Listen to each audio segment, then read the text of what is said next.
Hello les amoureux de One Piece, c'est Silver et Copper. Bienvenue sur Raftali, la chaîne dédiée à tout l'univers de One Piece. Alors aujourd'hui, on va faire une review un peu particulière, oui, on appelle ça comme ça, avec le moulinet de la mort. On a eu une remarque comme quoi je bougeais beaucoup les mains comme ça. Et qu'ils étaient beaucoup sympathiques aussi. Oui, parce que vous êtes sympathique. Et c'est plus sympathique de le dire. C'est toujours sympa, ouais. Ouais, c'est vrai, sympathique. Et du coup, c'est un nouveau type de review où on va un petit peu plus parler. Bon, du coup, on va reprendre les scans qu'on a déjà lus et on va les interpréter vraiment à notre manière. On va donner donc notre avis, ce qu'on a ressenti, voilà, et où est-ce que pour nous ça va aller, donc ce scan. Exactement, il n'y a pas de script cette fois, hein. Il n'y a plus de script pour les reviews. Mais après, si vous aimez pas ce format, dites-le nous en commentaire et nous on reviendra comme avant, oui. Exactement. Ou alors on fera un hybride, bref, on verra. Ce sera à vous de décider. Bon, allez, c'est parti. Du coup, on va avoir ça dans les mains, comme ça, au moins on pourra regarder et commenter en même temps. Ce sera beaucoup plus naturel. Le scan s'appelle Zoro vs King, ça promet. Déjà, le scan précédent s'appelait Queen vs Sanji, et bah ça a dépoté. En même temps, bah, on va voir, il y a des petits trucs qui nous ont gênés. En règle générale, en fait, dans le scan précédent était très très bon, mais on est un peu resté sur notre fin. Pour nous, Queen avait l'air d'être tombé un peu trop rapidement. En tout cas, pour nous, ce scan était vraiment bien. Il n'avait pas de fausses notes.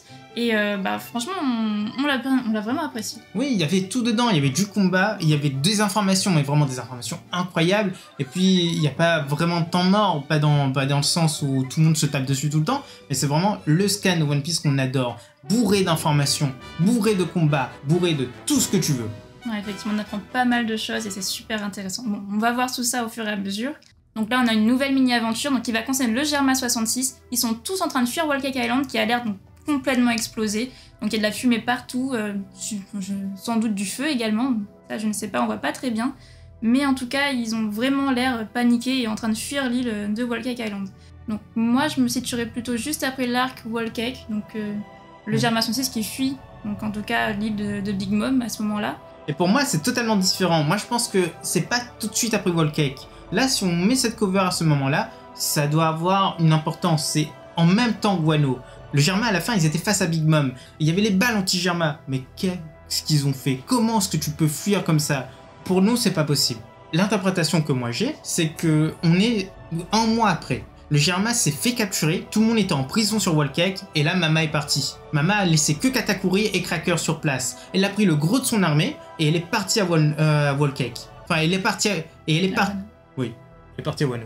Pour moi, le Germa a réussi à s'enfuir, mais il y a deux possibilités différentes. Soit par inadvertance, parce que c'est possible, en plus c'est Whole Cake, hein. Luffy a bien pu s'enfuir, bon, avec l'aide de Jinbei, mais ça le fait. Ou alors, il y a quelqu'un qui est arrivé sur place, quelqu'un de vraiment plus fort, Barbe Noire. Bah, lui, il veut les poneglyphes. Lui, il a débarqué, et en plus, il sait en fait que les Yankees ont fait une alliance. Il sait que Big Mom est pas là. Bah, s'il débarque, il rafle tout. Katakuri est blessé. Cracker, c'est la même chose. Eh bien, il arrive, paf! Et en plus, on voit bien que tout est en feu autour. Et que le Germa a pas l'air en feu. Il n'y a pas de feu dessus. C'est comme s'il y avait une attaque sur place et eux, ils ont réussi à fuir. Enfin, pour moi, c'est Barbe Noire qui est là. C'est possible. Pour moi, ça reste possible. Mais il y a juste le fait que ce soit dans une mini-aventure, faire intervenir Barbe Noire dans une mini-aventure, pour moi, ça semble tellement incroyable que je sais pas si Oda le ferait. Mais...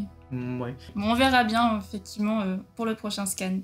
Donc là, pour la première page, donc on a Sanji qui éjecte Queen, mais vraiment extrêmement loin. Donc là, on sait pas où il va, mais en tout cas, il part d'Onigashima. Voilà. Donc. Ah, du coup, il est totalement éjecté, et on sait qu'Onigashima, c'est une île qui bouge. Est-ce qu'ils sont toujours au-dessus de la mer? Ça, c'est la question. Donc pour nous, effectivement, Queen va forcément tomber sur Wano. À mon avis, Onigashima est déjà au niveau de Wano. Et puis Oda ne pourrait pas éluder aussi rapidement Queen. On n'a pas vu son flashback, enfin, on connaît pas son passé, on connaît pas pourquoi est-ce qu'il connaissait autant de choses sur Sanji, et pourquoi il connaissait autant les Vinsmoke. Ça, c'est un point incroyable. Ça, c'est la preuve qu'il peut pas, en fait, mourir. C'est qu'il a pas livré tous ses secrets. On sait qu'il travaillait avec Vegapunk. On sait qu'il travaillait avec Judge. Mais pourquoi on n'a pas eu son flashback? C'est simple. C'est parce que ça donnait trop d'informations. On pouvait voir Vegapunk dans son flashback. On pouvait voir la jeunesse de Judge dedans. Donc non, il va revenir plus tard. Et quand il va revenir, il va tout casser. Mais dans le sens par son histoire. Parce que lui, il est plus à la hauteur. Sanji peut le battre. Zoro peut le battre, Luffy peut le battre. Ouais. Et comme les 100 balles vont tomber, il va plus avoir beaucoup d'importance, sauf par son passé.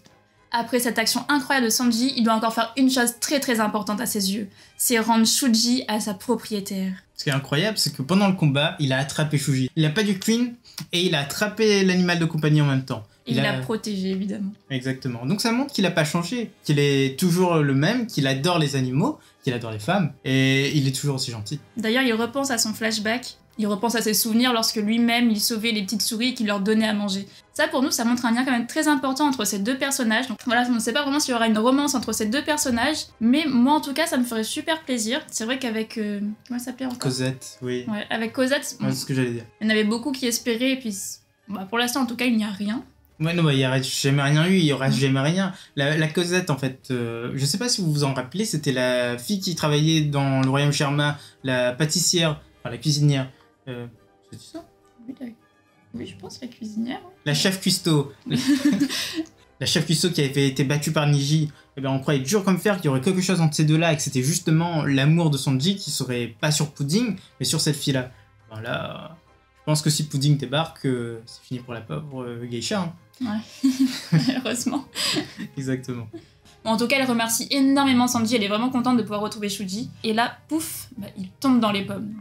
Donc, Là, ça aussi, ça montre que le combat était pas si doux qu'on se croyait. Oui. C'est vraiment un combat qui était à l'extrême. Les deux étaient pas équivalents. Sanji était au-dessus, ça se voit qu'il était au-dessus. Mais au début, il a pris des coups sur des coups. Il voulait pas se battre. Donc forcément, il a pris des coups, encore des coups, et encore des coups. Enfin, quand il s'est mis à se battre pour de vrai, c'était déjà diminué, et il a gagné contre Queen quand même. Donc ça montre qu'il a vraiment évolué. Donc on change un peu d'avis là-dessus. Ça nous a un peu déçu que Queen tombe aussi facilement, comme tous les Tobiropo. Mais en même temps, le combat, il semblerait qu'il soit incroyable. C'était vraiment un combat égal à égal. Et peut-être que finalement, les pouvoirs de Sanji a quand même des limites. Donc ces nouveaux pouvoirs, on ne sait pas encore comment il va les développer, comment il va les exploiter, mais pour l'instant, peut-être qu'il y a quand même quelques limites. On verra tout ça, mais là, pour moi, le combat de Sanji était vraiment super bien. Et au niveau puissance, franchement, il remonte quand même vachement. À l'extérieur du crâne, il y a toujours le combat du siècle qui est en train de se passer. King contre Zoro. Et là, pouf! On arrive légèrement trop tard, ce qui est légèrement dommage aussi, mais la suite va nous donner tort. Zoro tranche King avec son Haki des rois en plus. Il vient de passer à l'étape supérieure. On voit le sang gicler, on voit la chose qui est en train enfin, qui est tétanisée. Alors que la dernière fois, il y avait strictement rien fait. On voit la puissance du Haki des rois. Et ce qui nous étonne vraiment le plus, c'est que son masque se brise. Franchement, là, on l'espérait depuis déjà quand même bien longtemps. Et il se brise enfin. Il est tranché part en part, et ça c'est magnifique. Et là, Zoro nous précise comment est-ce qu'il a pu toucher King. Eh bien, c'est tout simplement parce que lorsque King a ses flammes sur lui, eh bien, il est invulnérable. Mais du coup, dès qu'il a pu ses flammes, il est bien plus rapide, ça c'est sûr. Je pense que personne ne peut le battre. Mais par contre, il est quand même touchable. Et là, King, il fait le geste du siècle. Il attrape son masque, qui est déchiré parce qu'il voit plus rien, à mon avis, et il le jette. Et là, on voit son visage. Enfin, on voit son visage. Et franchement... Ah, il est trop classe. Oui, il est incroyable en fait, il est super badass. D'ailleurs, tous les 100 bêtes qui sont présents sont étonnés, c'est la première fois qu'ils voient le visage de King. Mais surtout, ils savent quelque chose que les Mugiwara ne savent pas. C'est que c'est un Lunaria. Et ils ont la preuve, les ailes noires, la peau mate et les cheveux blancs. Oui, les cheveux blancs. C'est ça un Lunaria. Et ils disent que pour toute information sur eux, une information c'est tout. Donc la localisation ça marche totalement. Le gouvernement paye 100 millions de berries. C'était la somme que Luffy avait sur sa tête quand il avait battu Crocodile. C'est énorme. Ouais, donc là je pense qu'effectivement, ses subordonnés sont super contents de savoir que c'est un vrai Lunaria. S'ils avaient la possibilité, je pense qu'ils fonceraient directement au gouvernement. Ah non, là je pense vraiment pas en vrai. Non, pourquoi ? Déjà c'est des pirates recherchés. À mon avis, ils ont tous une prime, même si c'est assez bas, ils ont tous une prime. Ils pourraient négocier. Hein. Oui, ils pourraient éventuellement négocier. Mais en même temps, ils se sentent bien en fait en Nigashima. Oui, ils peuvent faire tout ce qu'ils veulent, ils peuvent piller, ils peuvent ah, là, pas du gain, je sais, parfois. Ah, tu vendrais. Si j'étais un Lunaria, pommade, dans quelques années, j'aurais les cheveux blancs. Et les ailes noires, ça s'arrange, je comprends pas. Je prends un pigeon et c'est bon. Hein. N'importe quoi. Mais il y a une information importante là-dedans, c'est que le gouvernement cherche les Lunaria. Sauf qu'on a appris que les Lunaria régnaient sur Grand Line avant, enfin régnaient sur Red Line, et ils ont été exterminés par le gouvernement. Pourquoi est-ce qu'ils les recherchent aujourd'hui ? Il y a une solution. Elle est simple, c'est que c'est la génétique. À l'époque, quand le gouvernement a pris le pouvoir, on connaissait pas tout ça. Personne ne connaissait l'existence de l'ADN. Mais Vegapunk, c'est celui qui a découvert l'ADN. C'est dit explicitement par Judge. Et d'ailleurs, Judge était avec lui. Ben maintenant, ils savent que les Lunaria peuvent être aussi dangereux qu'ils veulent, ils savent comment les battre, mais en plus ils peuvent prélever leur ADN, et ils peuvent l'hybrider avec de nouvelles armes. Vegapunk voulait sûrement faire ça, et le gouvernement a essayé de trouver les Lunaria coûte que coûte pour pouvoir faire ça. Imaginez un Kuma, mais mixé avec King. Franchement, ça rendrait quand même Mais vachement oui, bien. mais Ça carrément. serait une arme vraiment surpuissante, imbattable et... Oui, des pacifistas avec des ailes noires, du feu, et puis voilà. Ouais, non, ça serait bien. Hein. Une armée comme ça, tu en mets 20 sur un champ de bataille, c'est foutu. Carrément. Et donc là, comme on s'en doutait, ses subordonnés n'ont même pas le temps de parler que King les attaque déjà. Il lance son Karyuudon. Franchement, c'est une attaque... Elle a C'est l'air génial. incroyable. Bah oui. Oui, en fait c'est un dragon, il fait un dragon oriental, ses flammes recouvrent son épée, c'est comme si il avait lui-même le haki des rois, on sait pas. En tout cas il y a du haki dessus, mais il s'est pas confirmé comme du haki des rois, on voit pas d'éclairs ou des choses comme ça. Et il donne une forme à ses flammes, et ces flammes vont directement sur son ennemi. Et ces flammes, enfin ce dragon en question, ça C'est se voit. Kaido, carrément. Bah oui c'est Kaido, et on comprendra un peu aussi pourquoi après, mais je trouve ça génial. On a hâte de voir ça en anime, ça va être magnifique. Et puis franchement, sur cette page, on voit quand même King dans toute sa splendeur, là, de haut en bas. Il est trop classe. Oui, Enfin, moi, on je se l'adore, en demandait. fait. Oui, depuis le début, on adore King. Tout le monde adore King. Oui. Faut avouer, quand il est apparu, il est incroyable. Queen, à côté, était un peu particulier. On hésitait beaucoup. On se demandait si sous le masque, il y aurait un troll d'Oda, ou alors vraiment quelque chose d'encore plus classe. Mais heureusement, il a fait le troll avant. Il a fait le troll avec le ptérodactyle qui se tire la tête. oui. C'est quelque chose. Il peut pas en chaque fois faire un personnage qui est incroyablement bien sur tous les plans. Parce que personne n'est parfait, il le montre bien dans tous ces personnages. Et là, le côté imparfait, c'est le côté du ptérodactyle qui se tire la tête. King, du coup, son visage est parfait. Et donc là, forcément, Zoro demande à King d'expliquer son espèce, d'où il vient, qu'est-ce qu'il est exactement. Et bon, forcément, King, bah, il a pas envie. De manière... Bah, de toute façon, pourquoi il expliquerait? Oui, Déjà, voilà. il parle pas beaucoup, le mec. Et puis, il a raison. Pour lui, Zoro va mourir dans 2 secondes. À quoi ça sert d'expliquer? Effectivement. Et ça, c'est étonnant. Il a pas fait son attaque. Il a pas fait son attaque. Nous, on rêvait de voir son visage, en fait, se déformer comme ça. Mais non, ça a pas fait. On est tellement déçus, mais tellement déçus. Mais Ah en oui. même temps, les deux sont vraiment à bout de soupe. Zoro, on sent que son épée commence vraiment à tout le ponctionner de l'intérieur. Et pour King, bah, il le dit lui-même, il est aussi proche de ses limites. Et là, King, il lâche une phrase incroyable. Pour lui, Kaido sera le prochain roi des pirates. Ça montre que lui, il adore son équipage. Qu'en fait, c'est Kaido son dieu. Kaido, c'est tout pour lui. C'est comme pour Zoro. Zoro dit la même chose de Luffy. Comme pour tous les Nakama, c'est normal de supporter son capitaine, surtout à ce niveau. Là, il n'y a plus de doute possible. Le roi des pirates, il peut déjà être dans la place, il peut déjà être sur cette île. Il y a déjà 3 concurrents sérieux. Luffy, Kaido et Big Mom. Et là, on a droit au flashback de King. Et ça fait super plaisir d'avoir enfin un bout de son passé. L'histoire se passe sur Punk Hazard, et ça c'est génial parce qu'on le savait déjà. On avait une petite théorie là-dessus, elle s'avère totalement vraie. Punk Hazard, c'était l'endroit où Kaido avait été enfermé. Vegapunk menait des expériences chou-régnées sur lui. Il voulait comprendre les fruits du démon, d'ailleurs il en avait un. Il voulait tester énormément de choses. Mais il n'y avait pas que lui comme sujet d'expérience, il y avait aussi King. Mais à l'époque, on l'appelait encore par son prénom, Arbel. Et Kaido lui a fait cette promesse, il va quitter cet endroit, et surtout il va créer son propre équipage. Alors si ce jeune homme veut l'accompagner, il est le bienvenu. Et d'ailleurs, il précise qu'il est le seul qui va pouvoir faire vaciller ce monde. Il est le seul qui va pouvoir changer le monde. Donc forcément, ce jeune homme qui a été martyrisé toute sa vie, il va faire quoi? Eh ben, il va accepter. Et pour être sûr que King rejoigne son équipage, il précise également qu'il ne le vendra jamais au gouvernement. Il aura toujours une place vraiment très importante dans son équipage. Mais pire, King contre-attaque avec son dragon de feu. Zoro précise que ça ressemble à de la lave. Et encore une fois, la calamité essaie de lui arracher ses 3 sabres, mais sans succès car Zoro utilise son haki. Et là, on a un choc de haki. Est-ce que c'est une confirmation que King a le haki des rois? Car en fait, les lames sont séparées, elles se séparent, et on a des éclairs dans tous les sens. On se demande vraiment, et ce serait vraiment génial. Donc un autre second avec le haki des rois, ça, c'est sublime. On attendait ça vraiment depuis très longtemps quand même, d'avoir cette confirmation. Là, je pense que c'est vraiment le cas. Donc...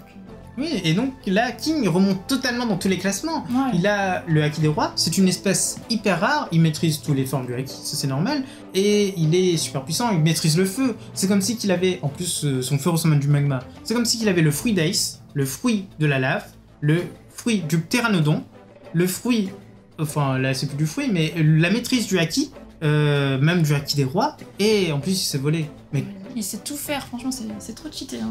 Oui, C'est pas normal. je pense qu'on attend encore 5 ans, et s'il s'entraîne à fond, il arrive au niveau de Kaido, je pense. Ah, ça donne envie, hein, ça donne envie de le suivre, vraiment. Et en plus, bon, je sais pas si on vous l'a dit, mais moi personnellement j'adore vraiment énormément son tatouage tribal là comme ça autour de l'œil. C'est trop classe. Bon, j'irai pas jusqu'à me faire un tatouage, mais Je peux le faire si tu veux. non hein. merci.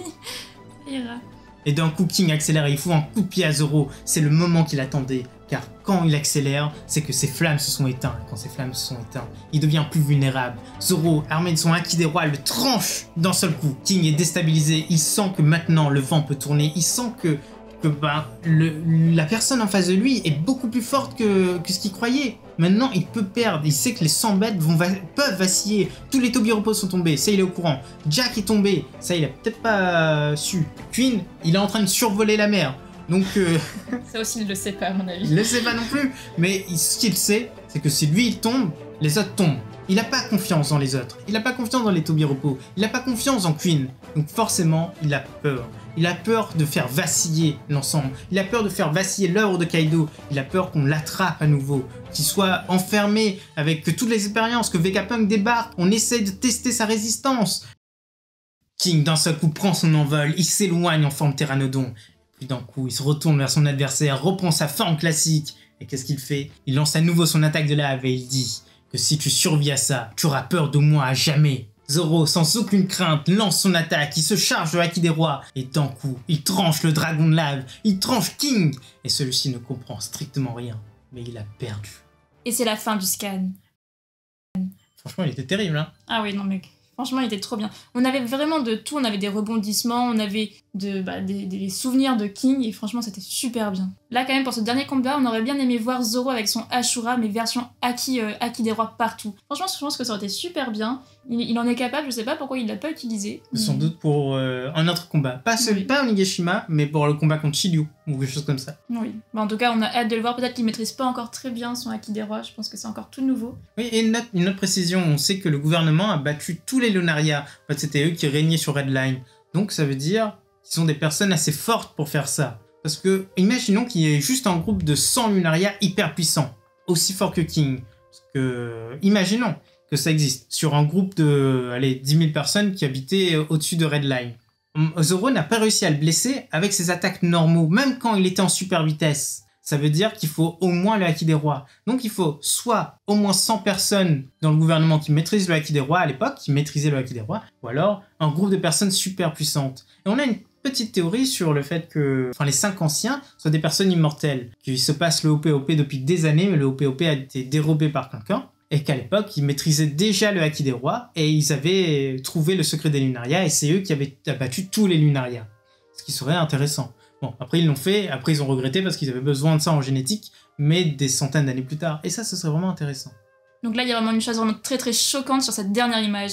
King a l'aile droite coupée par Zoro. C'est vraiment extrêmement violent. On s'attendait pas à ce que Zoro puisse couper l'aile de King. C'est incroyable. En fait, on l'avait pas vu au début. Et en relisant le scan, avant de faire l'enregistrement, on a vu que l'aile avait sauté. Mais quelle folie! Quand on y pense, j'ai l'ancienne, une aile coupée. On ne sait même pas si c'est volé. On sait même pas. Peut-être que c'est un Lunaria. Peut-être. Ça n'a rien dit dessus. Mais en tout cas, il travaille pour le gouvernement. Ça me semble un petit peu contre-productif. Je pense qu'il a les cheveux blancs. Non, il n'a pas les cheveux blancs, c'est vrai, il a les cheveux noirs. Il semblerait que les ailes noires, ça suffise pas. On est des soupçons quand on voit quelqu'un avec des ailes noires. Et en plus, le mec était super connu, c'est le second Kaido. Du coup, voilà, c'est fini pour l'analyse de scan. On espère que ça vous a plu. On est parti peut-être un petit peu dans tous les sens, mais en même temps, on trouve que c'était justifié parce qu'il y a beaucoup de choses dans ce scan. Et on va faire ça dans tous les scans. À chaque fois, on n'arrive pas à placer tout ce qu'on a envie de dire. On n'arrive pas à faire ça. Et là, on a transformé ça en discussion, un peu en discussion entre nous deux, qu'on n'a pas vraiment préparé avant, on en a discuté un petit peu, ce qui est normal, et puis voilà. Mais par contre, vous aurez quand même les prédictions pour le prochain scan. Pour la prédiction numéro 1, on va se tourner vers le combat Raizo Fuku. Numéro 2, on voit le combat Kaido-Luffy, car après tout, maintenant, c'est le dernier des grands combats, et puis il faut voir la fin. Pour le numéro 3, donc le combat continue contre le yokai, et tous les Mugiwara vont tenter de l'arrêter. Numéro 5, c'est au tour d'Usopp de briller, et il va combattre Orochi. Peut-être pas pour longtemps, mais en tout cas, il va épauler Iori. Et pour le numéro 6, il y aura peut-être un débarquement surprise à Onigashima, mais ça, on en parlera peut-être dans une autre théorie.